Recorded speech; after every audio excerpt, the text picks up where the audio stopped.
Hi everyone! Happy Spirit Week! Got my crazy hat on today, although you won't be listening to this until tomorrow, which will be Crazy Hair Day! Yay! I'm excited to see your guys' silly hairstyles. Alright, today we are going to be reading Chapter 5 of Harry Potter. Remember, we're reading Harry Potter and the Sorcerer's Stone by J.K. Rowling. Chapter 5, Diagon Alley. Harry woke early the next morning. Although he could tell it was daylight, he kept his eyes shut tight. It was a dream, he told himself firmly. I dreamed a giant called Hagrid came to tell me I was going to a school for wizards. When I open my eyes, I'll be at home in my cupboard. There was suddenly a loud tapping noise.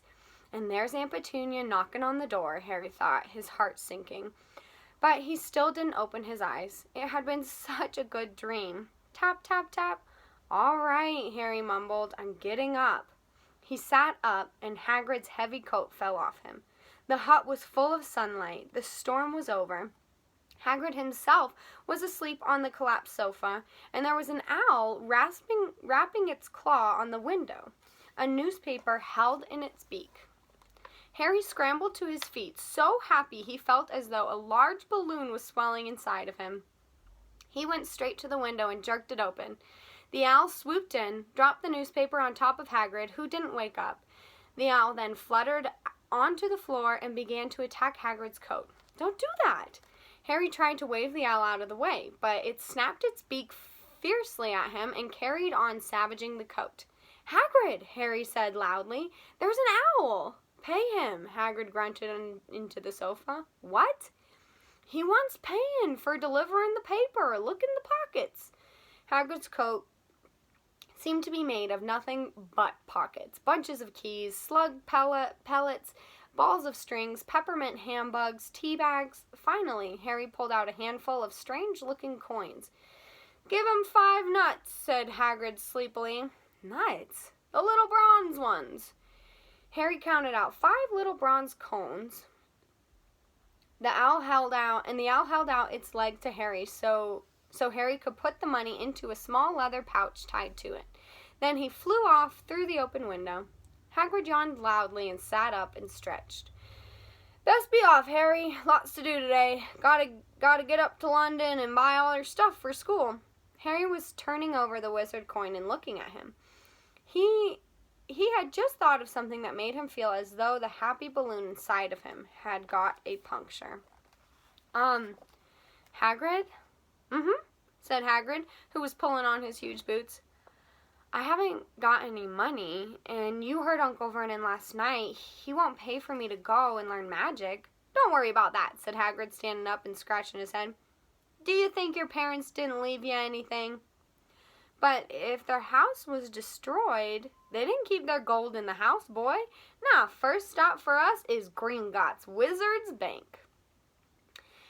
Have a sausage. They're not bad cold, and I wouldn't say no to a bit of birthday cake either. Wizards have banks?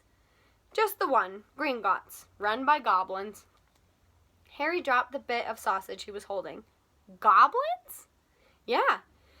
So, you'd be mad to try and rob it, I'll tell you that. Never mess with goblins, Harry. Gringotts is the safest place in the world for anything you want to keep safe, except maybe Hogwarts. As a matter of fact, I gotta visit Gringotts anyway, for Dumbledore, Hogwarts business. Hagrid drew himself up proudly. He usually gets me to do important stuff for him, fetching you, getting things from Gringotts, knows he can trust me, see? Got everything? Come on, then. Harry followed Hagrid out onto the rock. The sky was quite clear now, and the sea gleamed in the sunlight. The boat Uncle Vernon had hired was still there, with a lot of water in the bottom after the storm. How did you get here? Harry asked, looking around for another boat. Flew, said Hagrid. Flew?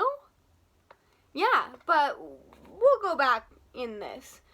Not supposed to use magic. No, I've gotcha. They settled down in the boat, Harry still staring at Hagrid, trying to imagine him flying. Seems a shame to row, though, said Hagrid, giving Harry another sideways look. If I was to, speed things up a bit, would you mind not mentioning it at Hogwarts? Of course not, said Harry, eager to see more magic. Hagrid pulled out a pink umbrella again, tapped it twice on the side of the boat, and they sped off towards land. Why would you be mad to try and rob Gringotts? Harry asked. Spells, enchantments, said Hagrid, unfolding his newspaper as he spoke. They say there's dragons guarding the high security vaults, and then you gotta find your way. Gringotts is hundreds of miles under London, see? Deep under the underground. You'll die of hunger trying to get out, even if you did manage to get your hands on something. Harry sat and thought about this while Hagrid read his newspaper, The Daily Prophet. Harry had learned from Uncle Vernon that people liked to be left alone while they did this, but it was very difficult. He'd never had so many questions in his life. Ministry of Magic, messing things up as usual, Hagrid muttered, turning the page. There's a Ministry of Magic? Harry asked before he could stop himself. Of course, said Hagrid. They wanted Dumbledore for minister, of course, but he'd never leave Hogwarts, so old Cornelius Fudge got the job. Bungler, if ever there was one. So he pelts Dumbledore with howls every morning asking for advice. But what does a Ministry of Magic do? Well, their main job is to keep it from the muggles that there's still witches and wizards up and down the country. Why? Why? Blimey, Harry. Everyone be wanting magic solutions to their problems. Nah, we're best left alone. At this moment, the boat bumped gently into the harbor wall. Hagrid folded his newspaper, and they clambered up the stone steps onto the street. Passersby stared a lot at Hagrid as they walked through the little town to the station. Harry couldn't blame them. Not only was Hagrid twice as tall as anyone else, he kept pointing out perfectly ordinary things like parking meters and saying loudly, "See that, Harry? Things these muggles dream up, eh?" Hagrid, said Harry, panting a bit as he ran to keep up. Did you say there are dragons at Gringotts? Well, so they say, said Hagrid. Crikey, I'd like a dragon. You'd like one? Wanted one ever since I was a kid. Here we go. They had reached the station. There was a train to London in 5 minutes' time. Hagrid, who didn't understand muggle money, as he called it, gave the bills to Harry so he could buy their tickets. People stared more than ever on the train. Hagrid took up 2 seats and sat knitting what looked like a canary yellow circus tent. Still got your letter, Harry? He asked as he counted stitches. Harry took the parchment envelope out of his pocket. Good, said Hagrid. There's a list there of everything you need. Harry unfolded the second piece of paper he hadn't noticed the night before and read, Hogwarts School of Witchcraft and Wizardry. Uniform. First-year students will require 3 sets of plain work robes, 1 plain pointed hat for day wear, 1 pair of protective gloves, 1 winter cloak. Please note that all pupils' clothes should carry name tags. Course books. All students should have a copy of each of the following: the Standard Book of Spells, a History of Magic, Magical Theory, a Beginner's Guide to Transformation, 1,000 magical herbs and fungi, magical draughts and potions, fantastic beasts and where to find them, and Dark Forces, a guide to self-protection.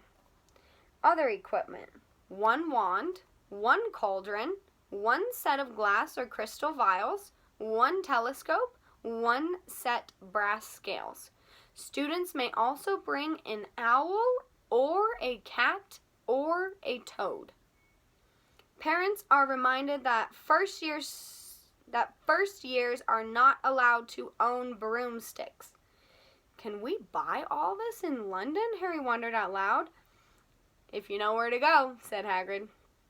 Harry had never been to London before. Although Hagrid seemed to know where he was going, he was obviously not used to getting there in an ordinary way. He got stuck in the ticket barrier on the underground and complained loudly that the streets were too small and the trains too slow. I don't know how the muggles manage without magic, he said as they climbed down a broken-down escalator that led up to a bustling road lined with shops. Hagrid was so huge that he parted the crowd easily. All Harry had to do was keep close behind him. They passed bookshops and music stores, hamburger restaurants and cinemas, but nowhere that looked as if it could sell you a magic wand. This was just an ordinary street full of ordinary people.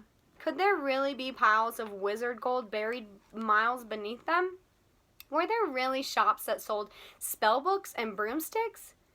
Might this not all be some huge joke that the Dursleys had cooked up? If Harry hadn't known that the Dursleys had no sense of humor, he might have thought so. Yet somehow, even though everything Hagrid had told him so far was unbelievable, Harry couldn't help but trusting him. "This is it," said Hagrid, coming to a halt. "The Leaky Cauldron. It's a famous place."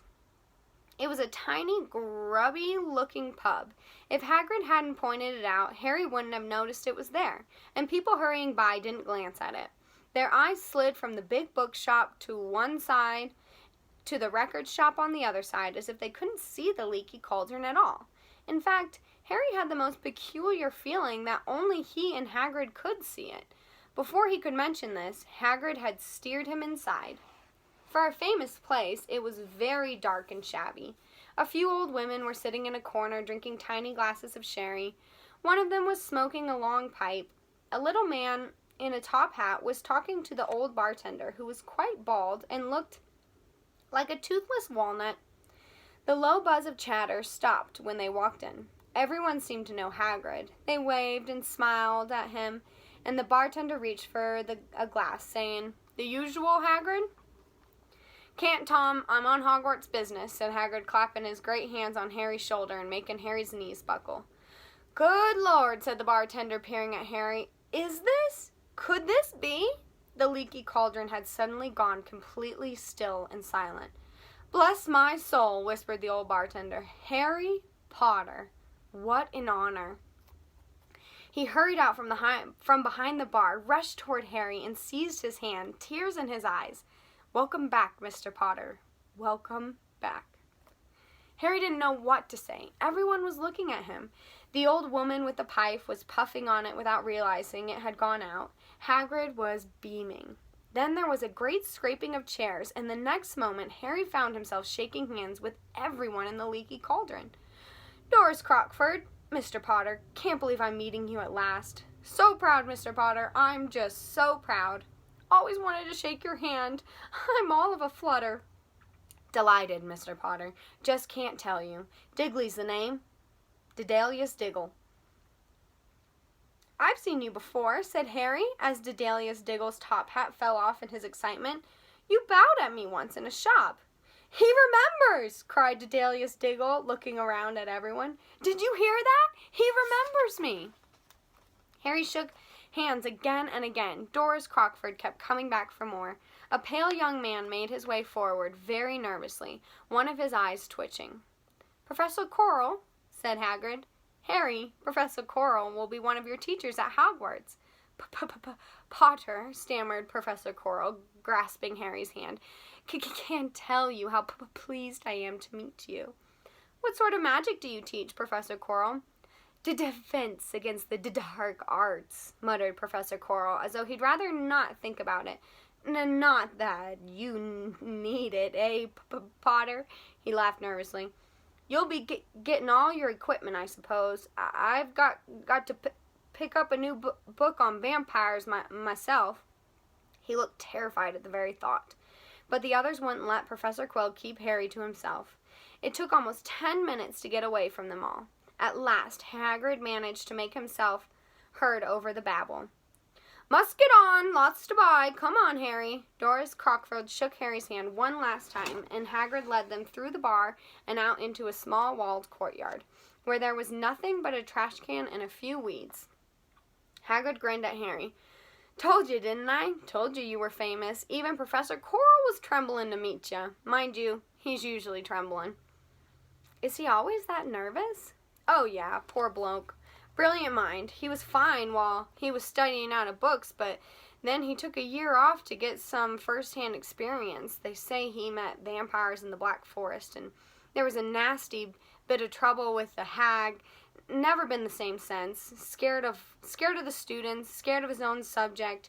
Now, where's my umbrella?" "Vampires? Hags?" Harry's head was swimming. Hagrid, meanwhile, was counting bricks on the wall above the trash can.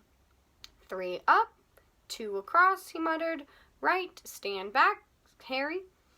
He tapped the wall 3 times with the point of his umbrella. The brick he had touched quivered. It wiggled. In the middle, a small hole appeared. It grew wider and wider. A second later, they were facing an archway large enough even for Hagrid. An archway onto a cobbled street that twisted and turned out of sight. Welcome, said Hagrid, to Diagon Alley. He grinned at Harry's amazement. They stepped through the archway. Harry looked quickly over his shoulder and saw the archway shrink instantly back into a solid wall. The sun shone bright on a stack of cauldrons outside the nearest shop. Cauldrons, all sizes, copper, brass, pewter, silver, self-stirring, collapsible, said a sign hanging over them. Yeah, you'll be needing one, said Hagrid, but we gotta get your money first. Harry wished he had about 8 more eyes. He turned his head in every direction as they walked up the street, trying to look at everything at once. The shops, the things outside them, the people doing their shopping. A plump woman outside an apothecary was shaking her head as they passed, saying, Dragon liver, 16 sickles an ounce. They're mad. A low, soft hooting came from a dark shop with a sign saying, Lops Owl Emporium. Tawny, Screech, Barn, Brown, and Snowy. Several boys of about Harry's age had their noses pressed against a window with broomsticks in it. Look, Harry heard one of them say, the new Nimbus 2000, fastest ever. There were shops selling robes, shops selling telescopes, and strange silver instruments Harry had never seen before. Windows stacked with barrels of bat spleens and eel's eyes, tottering piles of spell books, quills and rolls of parchments, potion bottles, globes of the moon. Gringotts, said Hagrid. They had reached a snowy white building that towered over the other little shops. Standing beside its burnished bronze doors, wearing a uniform of scarlet and gold, was, yeah, that's a goblin, said Hagrid quietly as they walked up the white stone steps towards him. The goblin was about a head shorter than Harry.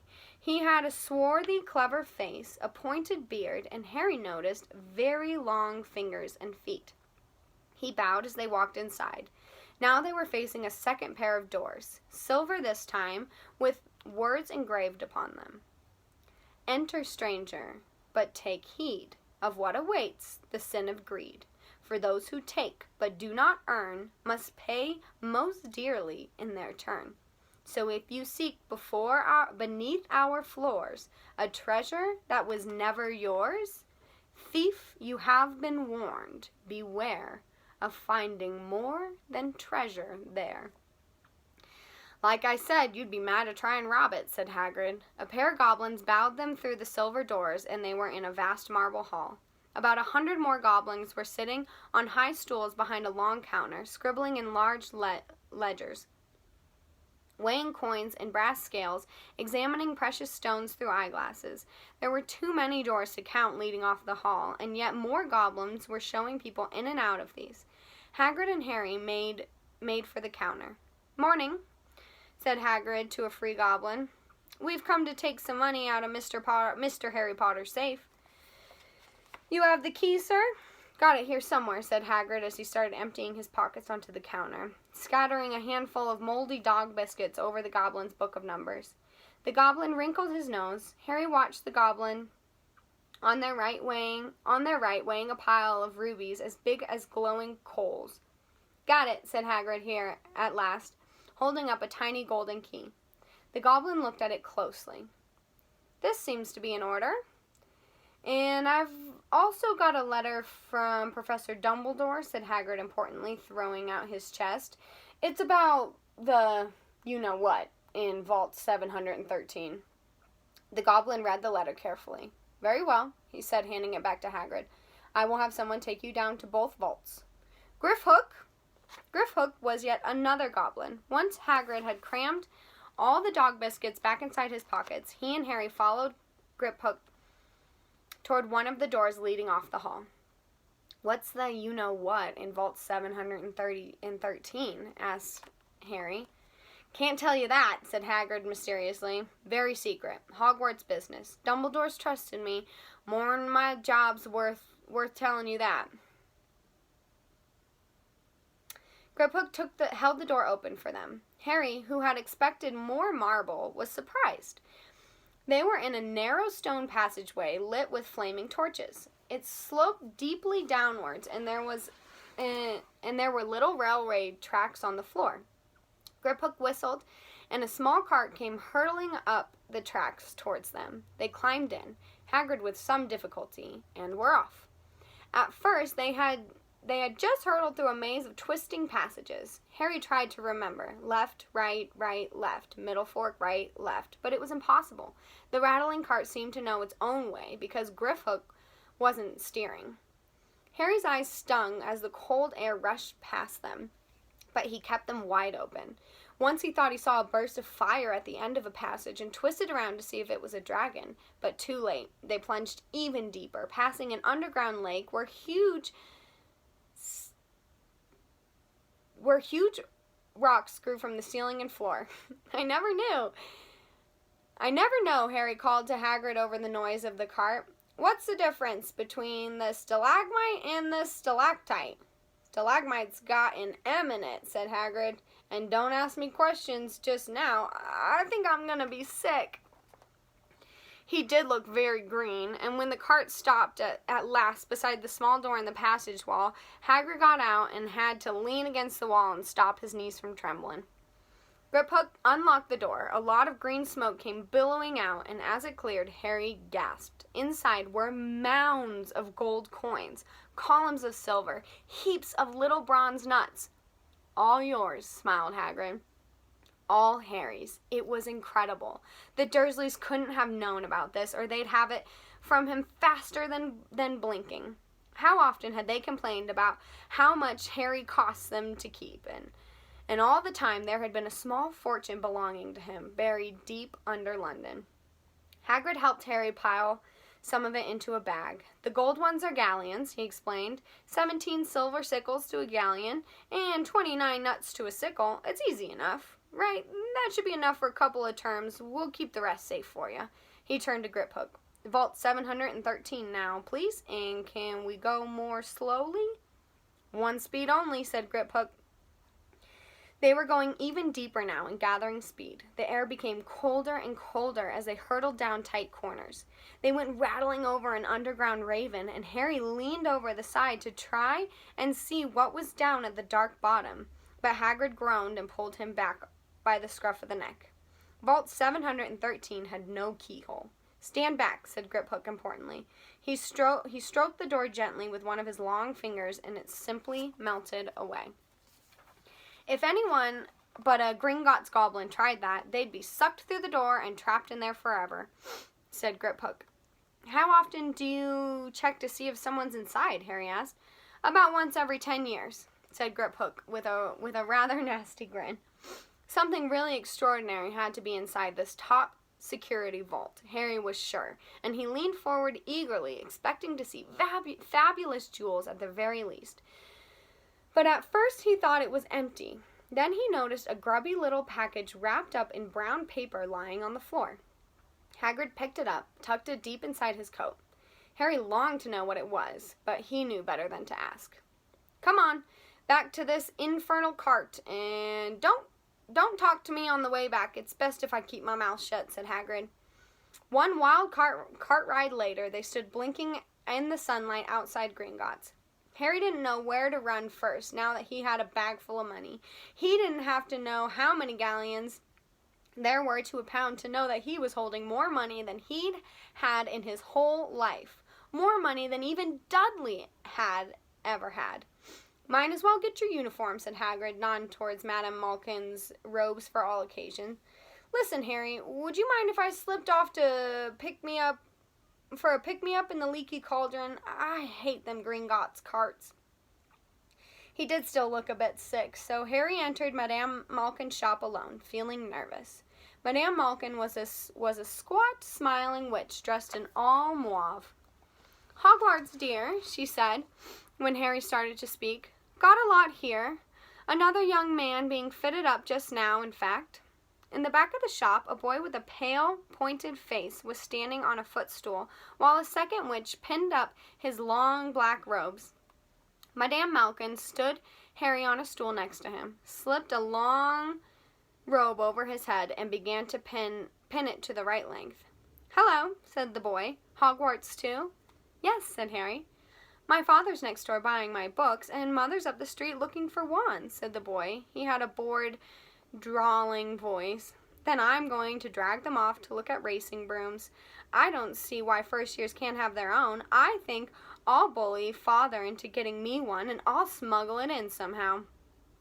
Harry was strongly reminded of Dudley. "Have you got your own broom?" the boy went on. "No," said Harry. "Play Quidditch at all?" "No," said Harry again, wondering what on earth Quidditch could be. "I do. Father says it's a crime if I'm not picked to play for my house, and I must say I agree. Know what house you'll be in yet?" "No," said Harry, feeling more stupid by the minute. "Well, no one really knows until they get there, do they? But I know I'll be in Slytherin. All of our family has been. Imagine being in Hufflepuff. I think I'd leave, wouldn't you?" Said Harry, wishing he could say something a bit more interesting. "I say, look at that man," said the boy, suddenly nodding towards the front window. Hagrid was standing there, grinning at Harry and pointing at 2 large ice creams to show he couldn't come in. "That's Hagrid," said Harry, pleased to know something the boy didn't. "He works at Hogwarts." "Oh," said the boy. "I've heard of him. He's sort of a servant, isn't he?" "He's the gameskeeper," said Harry. He was liking the boy less and less every second. "Yes, exactly. I've heard he's sort of savage. Lives in a hut on the school grounds, and every now and then he gets drunk, tries to do magic, and ends up setting fire to his bed." "I think he's brilliant," said Harry coldly. "Do you?" said the boy with a slight sneer. "Why is he with you? Where are your parents?" "They're dead," said Harry shortly. He didn't feel much like going into the matter with this boy. "Oh, sorry," said the other, not sounding sorry at all. "But they were our kind, weren't they? They were a witch and wizard, if that's what you mean." "I really don't think they should let the other sort in, do you? They're just not the same. They've never been brought up to know our ways. Some of them have never heard of Hogwarts until they get the letter. Imagine. I think they should keep it in the old wizarding families. What's your surname, anyway?" But before Harry could answer, Madame Malkin said, "That's you done, my dear," and Harry, not sorry for an excuse to stop talking to the boy, hopped down from the footstool. "Well, I'll see you at Hogwarts, I suppose," said the drawling boy. Harry was rather quiet as he ate the ice cream Hagrid had bought him, chocolate and raspberry with chopped nuts. "What's up?" said Hagrid. "Nothing," Harry lied. They stopped to buy parchment and quills. Harry cheered up a bit when he found a bottle of ink that changed color as he wrote. When they had left the shop, he said, "Hagrid, what's Quidditch?" "Blimey, Harry, I keep forgetting how little you know. Not knowing about Quidditch." "Don't make me feel worse," said Harry. He told Hagrid about the pale boy and Madame Malkin's. "And he said people from Muggle families shouldn't even be allowed in." "You're not from a Muggle family. If he'd known who you were. He's grown up knowing your name if his parents are wizarding folk. You saw what everyone in the Leaky Cauldron was like when they saw you. Anyway, what does he know about it? Some of the best I ever saw were the only ones with magic in them a long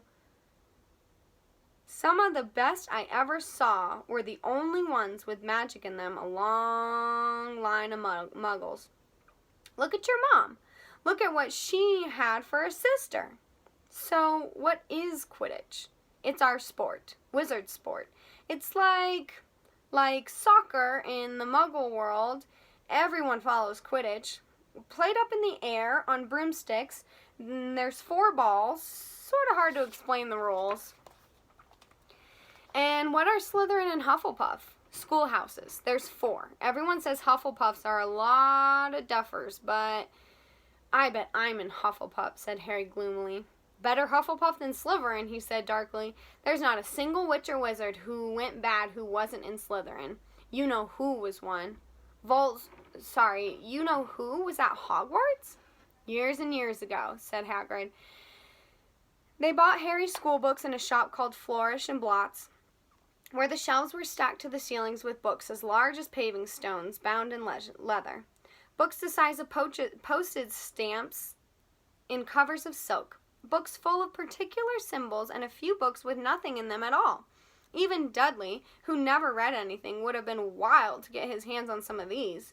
Hagrid almost had to drag Harry away from curses and counter-curses, bewitch your friends and befuddle your enemies with the latest revenge, hair loss, jelly legs, tongue-tying, and much, much, much more. I was trying to find out how to curse Dudley. I'm not saying that's not a good idea, but you're not to use magic in the Muggle world except in very special circumstances, said Hagrid.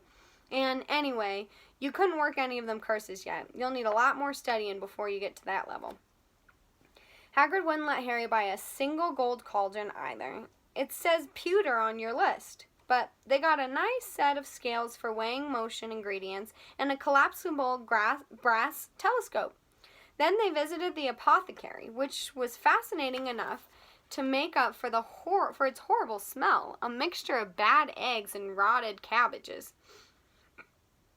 Barrels of slimy stuff stood on the floor. Jars of herbs, dried roots, and bright powder lined the walls. Bundles of feathers, strings of fangs, and snarled claws hung from the ceiling.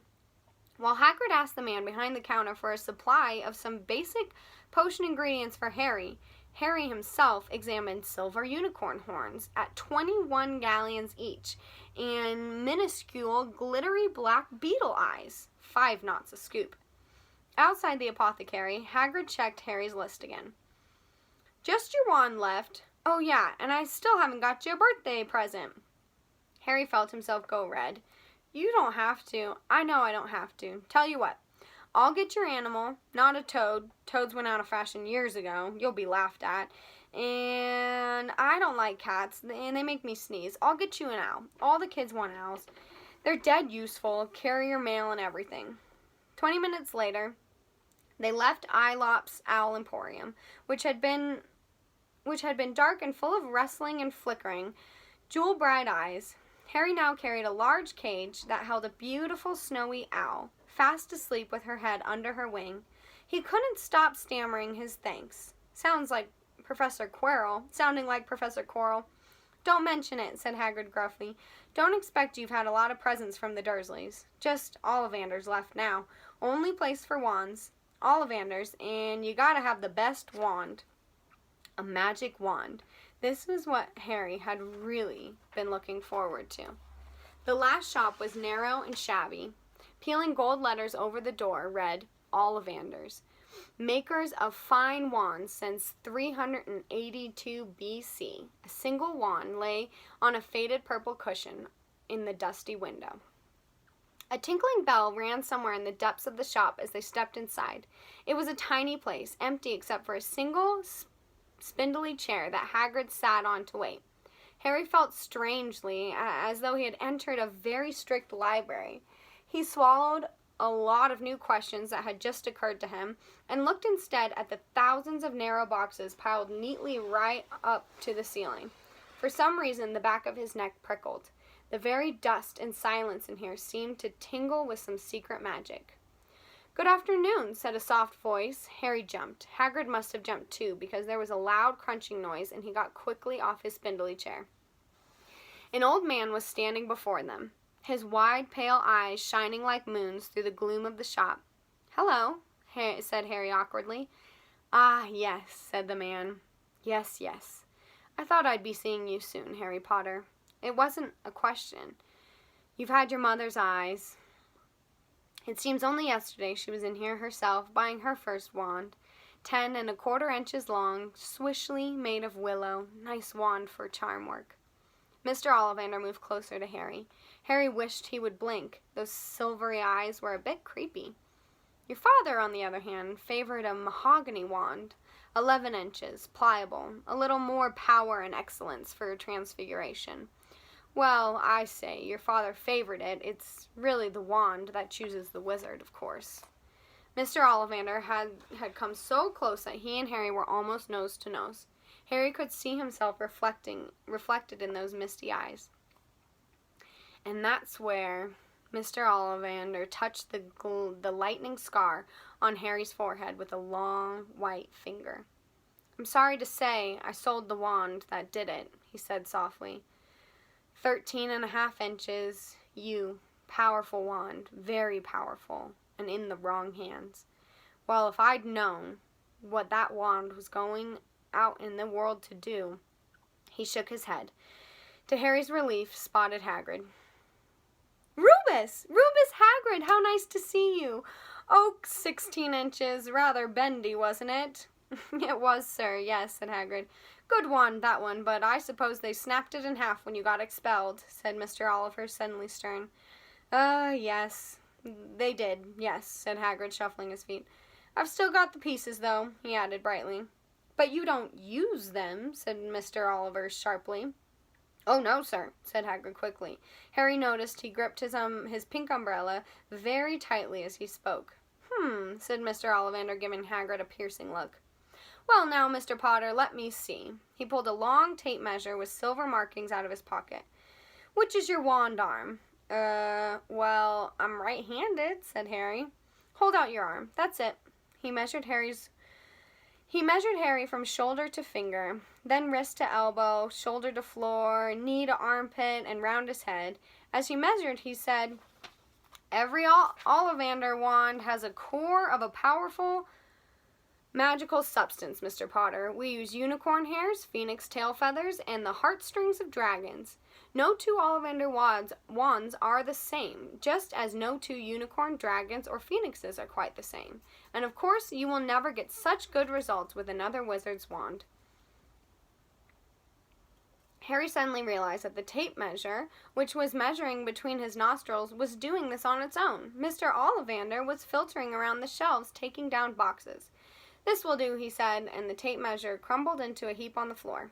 Right then, Mr. Potter, try this one. Beechwood and dragon heartstring, 9 inches, nice and flexible. Just take it and give it a wave." Harry took the wand and, feeling foolish, waved it around a bit, but Mr. Ollivander snatched it out of his hand almost at once. "Maple and phoenix feather, 7 inches, white, quite whippy. Try." Harry tried, but he had hardly raised the wand when it, too, was snatched back by Mr. Ollivander. No, here. Ebony and unicorn hair, 8.5 inches, springy. Go on, try it out." Harry tried and tried. He had no idea what Mr. Ollivander was waiting for. The pile of tried wands was mounting higher and higher on the spindly chair, but the more wands Mr. Ollivander pulled from the shelves, the happier he seemed to become. "Tricky customer, eh? Not to worry, we'll find the perfect match here somewhere. I wonder now. Yes, why not? Unusual combination. Holly and phoenix feather, 11 inches, nice and supple." Harry took the wand. He felt a sudden warmth in his fingers. He raised the wand above his head, brought it swishing down through the dusty air, and a stream of red and gold sparks shot from the end like fireworks, throwing dancing spots of light onto the walls.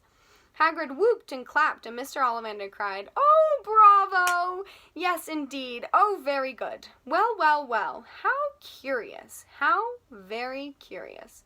He put Harry's wand back into its box and wrapped it in brown paper, still muttering, "Curious. "Sorry," said Harry, "but what's curious?" Mr. Ollivander fixed Harry with his pale stare. "I remember every wand I've ever sold, Mr. Potter. Every single wand. It just so happens that the phoenix whose tail feather is in your wand gave another feather, just one other. It is very curious indeed that you shall be destined for this wand. It is very curious indeed that you should be destined for this wand when its brother gave you that scar." Harry swallowed. "Yes, 13.5 inches, you. Curious indeed how these things happen. The wand chooses the wizard, remember? I think we must expect great things from you, Mr. Potter. After all, he who must not be named did great things. Terrible, yes, but great." Harry shivered. He wasn't sure he liked Mr. Ollivander too much. He paid 7 gold galleons for his wand, and Mr. Ollivander bowed bowed them from his shop. The late afternoon sun hung low in the sky as Harry and Hagrid made their way back down Diagon Alley, back through the wall, back through the leaky cauldron, now empty. Harry didn't speak at all as they walked down the road. He didn't even notice how much people were gawking at them on the underground, laden as they were with all their funny-shaped packages, with the snowy owl asleep in its cage on Harry's lap. Up another escalator, out into Paddington Station. Harry only realized where they were when Hagrid tapped him on the shoulder. "Got time for a bite to eat before your train leaves," he said. He brought Harry a hamburger and they sat down on plastic seats to eat them. Harry kept looking around. Everything looked so strange somehow. "You all right, Harry? You're very quiet," said Hagrid. Harry wasn't sure he could explain. He just had the best birthday of his life, and yet he chewed his hamburger, trying to find the words. "Everyone thinks I'm special," he said at last. "All those people in the leaky cauldron, Professor Quirrell, Mr. Ollivander. But I don't know anything about magic at all. How can they expect great things? I'm famous and I can't even remember for what I'm famous for. I don't know what happened when the night my parents died." Hagrid leaned across the table. Behind the wild beard and eyebrows, he wore a very kind smile. "Don't you worry, Harry. You'll learn fast enough. Everyone starts at the beginning at Hogwarts. You'll be just fine. Just be yourself. I know it's hard. You've been singled out, and that's always hard. But you'll have a great time at Hogwarts. I did. Still do, as a matter of fact." Hagrid helped Harry onto the train that would take him back to the Dursleys, then handed him an envelope. "Your ticket for Hogwarts," he said. "1st of September, King's Cross. It's all on your ticket. Any problem with the Dursleys, send me a letter with your owl. She'll know where to find me. See you soon, Harry." The train pulled out of the station. Harry wanted to watch Hagrid until he was out of sight. He rose with his seat and pressed his nose against the window. But he blinked, and Hagrid had gone. All right, you guys, that's the end of chapter 5. That is a long chapter, so thank you guys for listening. I hope you enjoyed.